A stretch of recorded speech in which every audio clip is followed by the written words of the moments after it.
And good morning and welcome back to Japan Soul Traveler.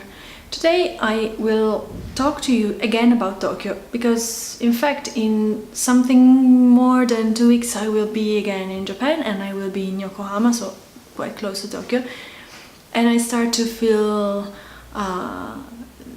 itching and I need to be there and I feel nostalgic about Tokyo. So since I can't wait to be there, I will talk to you about what you should definitely not miss if you want to go to visit Tokyo. And so let's say that I want to give you some tips about the must-see places in Tokyo. You should know that I already recorded a video 2 days ago, so it was exactly the same video, and for some reason I completely forgot to turn the microphone on, so I went on talking to myself for a half hour, and when I put the file on the computer I realized that shit, I don't hear a word, so I hope this time it's going to work. Talking about Tokyo, it's like talking a little bit about home for me. I loved it and I really recommend to visit the city, even if you are more into traditional Japan or in rural Japan. I think it's something that will give you a very specific image of Japan, and you shouldn't miss it.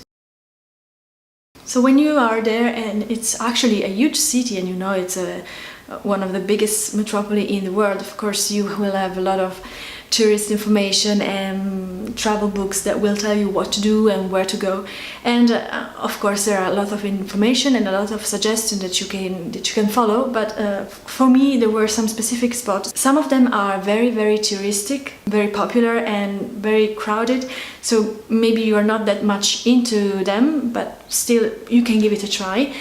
And some other places are more like everyday life experience, so maybe they are very intimate in a way. So let's see if they fit your tastes. First of all, I think that first-time visitors may have a very specific image of Tokyo when they get there, so maybe they are thinking about Asakusa shrines, or maybe they are thinking about the huge Shibuya building. So I think that for that reason there are a few things that, even if they are extremely popular and they are full of tourists and they are renowned and maybe even boring for someone, I think they have to be experienced at least the first time you go there. So for me, the first of these places was Shibuya Crossing. It's popular because it's dozens of movies and it's very touristic, of course, and so maybe you can say, well, I want to skip that, but I think that it will give you very strange emotion when you're there, because I went in the building in front of the crossing, so I was looking at the crossing from above, and it's incredible to see that flow and that wave of people that like that start crossing, and then as if it were for some mysterious signal they stop. It's really something to watch it from above, even crossing it actually. So when you are on your position and you're ready to cross, and traffic light get green and you go with the flow, well, yes, it's very touristic, but I think it really worth the trip. One of the second place I remember about Tokyo, because it's close to one of the biggest stations there, and because I visited a lot, it's Shinjuku, in particular let's do it again. East Shinjuku, and it's a place full of entertainments, full of restaurants, full of cafes, izakaya, bookstores, huge department stores, and fashion stores. So it's like a very modern area where you can actually see a lot of pop culture there. Cats are playing, way to go. So again, it might seem a little shallow, perhaps, but I think it's a very nice place to start. It's a very nice place to start to explore the city and to see how the city actually lives in a way. So thumbs up for East I can say it. Thumbs up for East Shinjuku. Another very touristic spot that for me worth the trip is the Tokyo Tower. I didn't enter the tower and I didn't climb it till the end, so I just went by and I took some picture from below. But for me, Tokyo Tower means Sailor Moon, because lots of Sailor Moon episodes were, of course, in Tokyo, and there were this very characteristic image of Sailor Moon from the top of the tower that were shouting down to the evil guy. So for me, that was Sailor Moon, and for me that was a must. Of course, otherwise, if you're not that into anime and if you're not that into Sailor Moon, you may want to skip it, but it's a nice area and it's a nice warm feeling going and walking around the neighborhood, because it's a very quiet neighborhood, so it's nice to visit.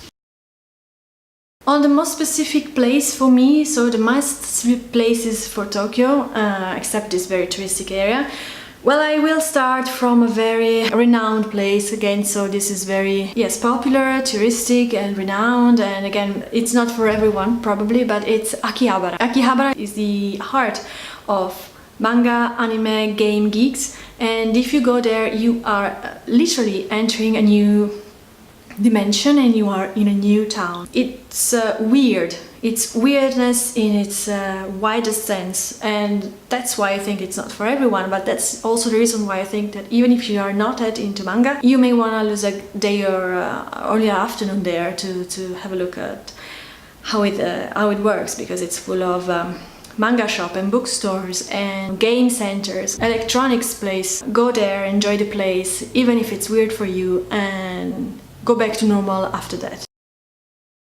If you are in very different atmosphere, then I will suggest you pay a visit to Yoyogi Park. This is close to, I think, between Harajuku and Shibuya, but I will give all the correct information in the description. It's a very typical place for locals to go and relax or enjoy the Sunday or enjoy a break. Of course, it's a green spot, so you go there, you are between trees and in the middle of waters, so it's a very relaxing and regenerating spot for a place like Tokyo, which is very chaotic for some. The nice thing about Yoyogi Park is that aside from being very close to Harajuku and the Meiji Jingu, which are very touristic spots, it's also a typical place for artists, dancers, singers to perform. It's also popular for festivals or celebrations or street food events, so it's a very lively area, and I think lots of inhabitants and locals go there, so it's also a way to experience the actual life of the city. Moving again to another place that can be also touristic, I will suggest you visit Tsukiji Market. Tsukiji Market is probably the biggest fish market of the world, and I don't know where the plan is now, but I think that it was supposed to be moved from the actual location, the harbor location, to another spot, to make it even bigger. I have to confess I didn't follow very carefully the work there, so I don't know if it has been moved.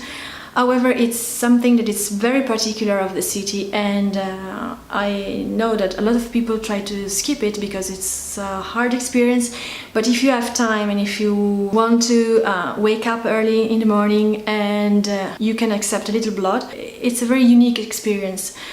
You go there, you have to wake up very early because you have to go there about 5 a.m., 6 a.m. The market itself begins really early. I didn't went that early because I didn't want to see all the blood, I have to confess. Some friends of mine went there and participated, watched the auction or the buying and selling of the food, and some places were really messy, but they told me it was a very particular experience. If you are like me, like myself, and you don't want to see that, or you are particularly not an early morning person, then you may go even later and try some of the most amazing sushi I ever had in the local restaurants. It's dot with restaurants, so you will find one everywhere you walk. And let's say that you go there at 10, you will see all the workers closing up and cleaning everything, so you will still have some taste of the mess that went there before, and you will have also the taste of the sushi, which is of course amazing.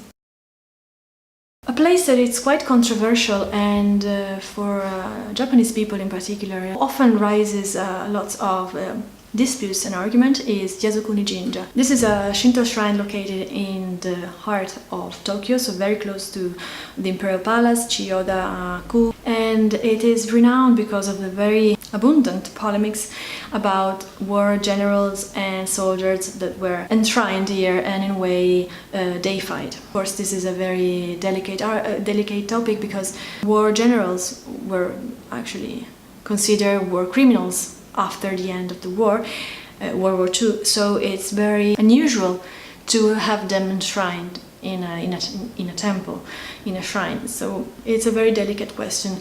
However, the place is lovely, it's amazing. I went there in full spring, so there were cherry blossom all over the place, and the atmosphere was very quiet. And actually, you don't perceive the problems when you're there. You just see the beauty of the place and the peace that reigns over the area. So I would give it a go. Finally, as I already suggested somewhere, as I always write in my blog, as I always say to people that want to go there, walk around Tokyo, get lost. Literally, I mean, it's so easy to get lost in Tokyo and you have no addresses, so it's very hard to actually to keep the right path. But get lost, wander around, change the streets you go to. Don't take the metro, don't take buses. Take one day, a full day, just to fool around, to go around, to forget all the plan and to walk from one spot to another in the city, even without knowing where you're actually going. It's very hard to find the dangerous neighborhood there, so you are safe wherever you go. And then, of course, metros are everywhere, so if you get tired, if you get panicky because you don't know where you are, you can always find the nice people and ask, sorry, where is the metro? And they will point you to the closest station, and then in the metro you can find your way home. But get lost and experience the marvel of finding something amazing on your way, because it's full of this amazing surprise. So again, as usual, thanks for watching. I really hope this was helpful and that made you want to see this amazing place that is Tokyo. I talk to you soon. Have a nice day.